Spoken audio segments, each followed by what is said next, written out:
Dibawa tahunya bangga itu semasa aja malam ya kan ya, rasanya udah saya kasih nomor, kenapa katanya enggak ya, itu ada 2 halaman iya maksudnya yang di sekitar D1 sampai berapa, 5 ya, 4 yang di Mega, di Megas itu berapa? Yang semuanya putusan-putusan itu dia baca semua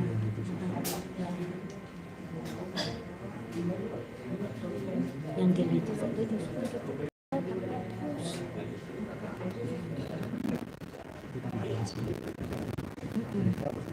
yang pengalaman masih tahu. Iya, di sini juga saya udah berapa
satu putusan. Jadi nama filenya. Tadi saya di legasnya. Iya, ini di sini. Tuh.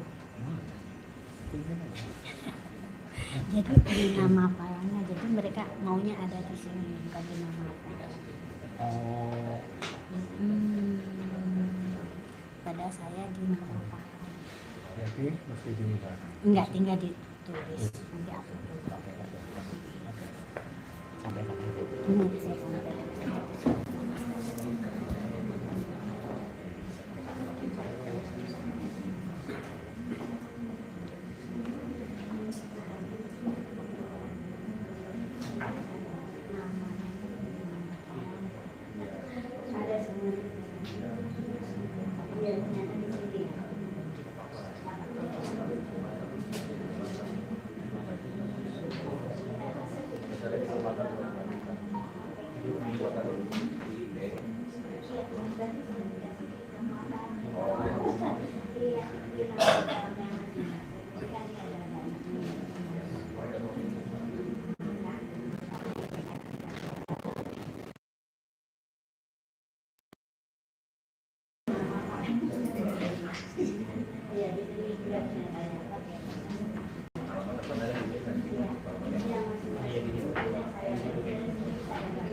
ya memang dia maunya di sini bang, nggak apa-apa, nanti kita lapor, nggak masalah.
Menyambung kan 3 hari.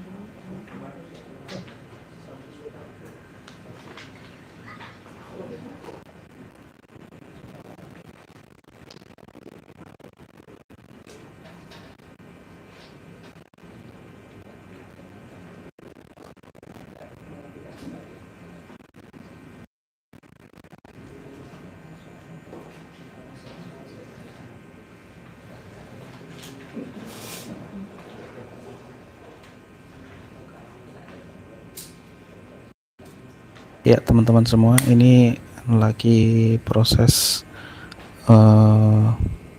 pemeriksaan berkas antara tim Bon Jovi dengan pengacara dari pihak Universitas Gadjah Mada. Pengacara dari Universitas Gadjah Mada hari ini ada 1 orang yang hadir yang memakai baju batik. Kemudian dari tim Bon Jovi ada 3 orang dengan 1 prinsipal. Ada hadir 1 prinsipal, Ibu Leoni, salah satu penggugat di kasus keterbukaan informasi publik yang waktu itu ada di Komisi Informasi Pusat ya. Bu Ilio ini adalah orang yang memakai baju atau kerudung merah yang sedang duduk. Kita masih menunggu karena memang di sini tidak ada mic ya teman-teman, sehingga mungkin tidak ada suara karena memang lagi dalam pemeriksaan berkas. Teman-teman semua, memang di dalam kasus ijazah Pak Jokowi ini cukup pelik ya.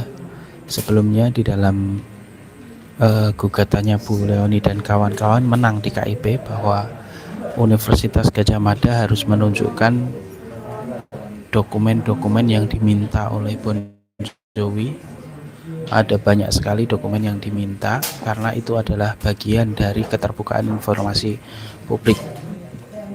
Namun ternyata pihak UGM justru menggugat keputusan dari KIP di PT UN Pengadilan Tata Usaha Negara Jakarta Timur atas putusan KIP tersebut. Artinya di sini bahwa pihak UGM tidak bersedia menunjukkan daftar dokumen yang diminta oleh Ibu Leoni dan kawan-kawan, karena memang daftar dokumennya itu sebenarnya cukup sederhana ya teman-teman. Misalnya tahun kuliahnya Pak Jokowi, kalender akademiknya, kemudian dia pernah KKN di mana pada tahun berapa, untuk kemudian dicocokkan dengan pernyataan-pernyataannya Pak Jokowi di dalam video-video yang beredar.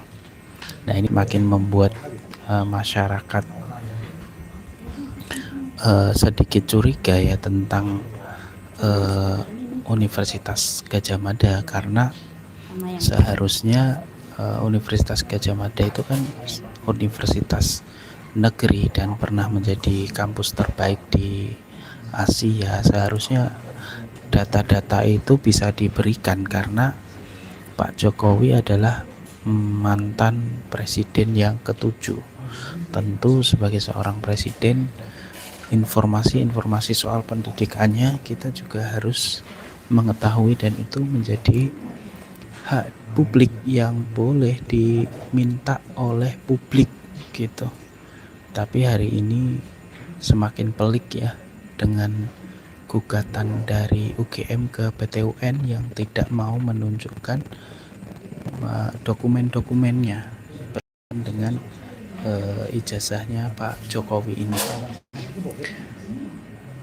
Dan teman-teman semua, ini juga semakin menarik ketika kita kaitkan dengan apa yang terjadi kemarin tanggal 22 Juni 2026 saat berkas perkara yang dilimpahkan ke kejaksaan, yaitu berkas perkaranya Pak Roy Suryo dan Dr. Tifa.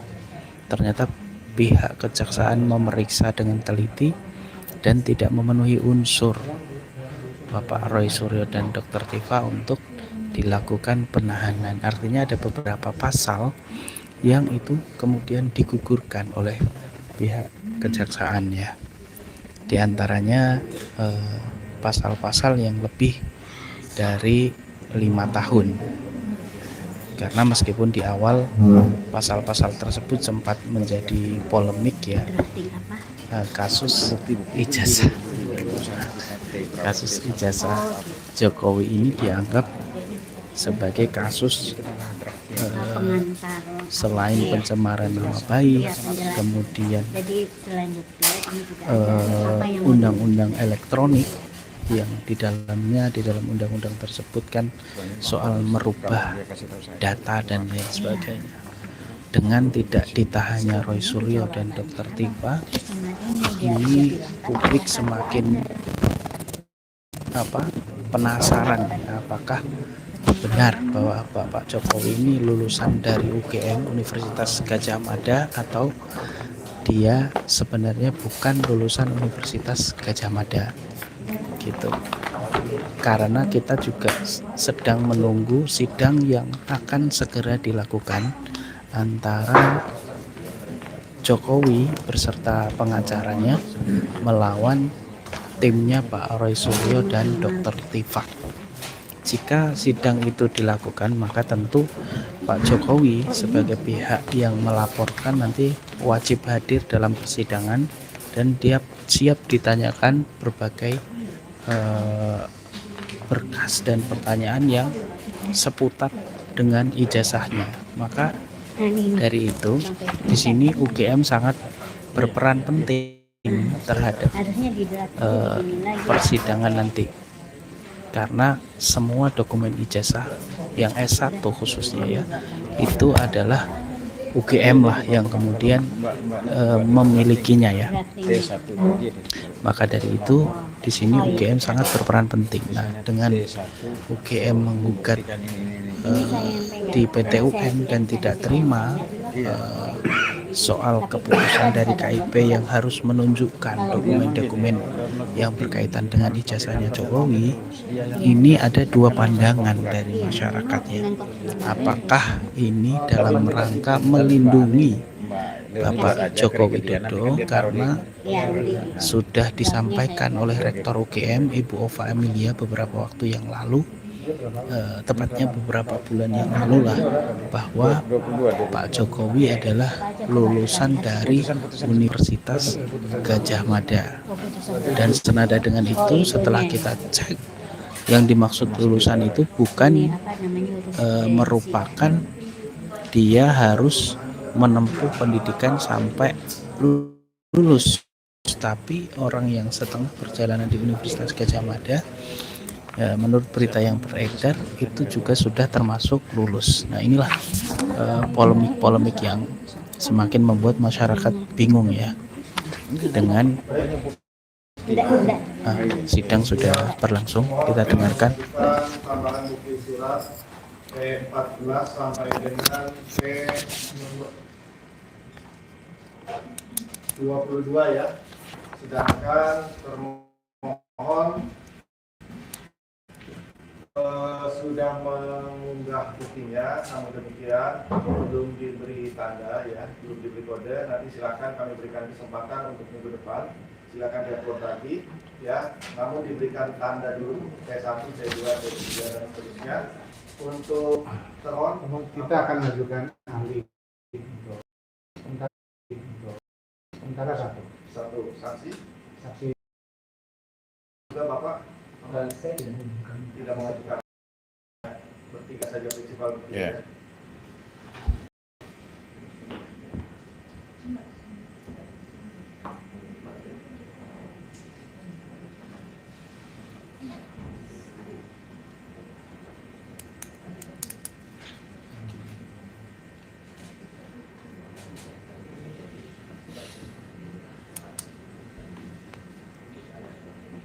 Untuk diajukan minggu depan siap, hari Kamis depan. Kalau Selasa ini banyak perkara.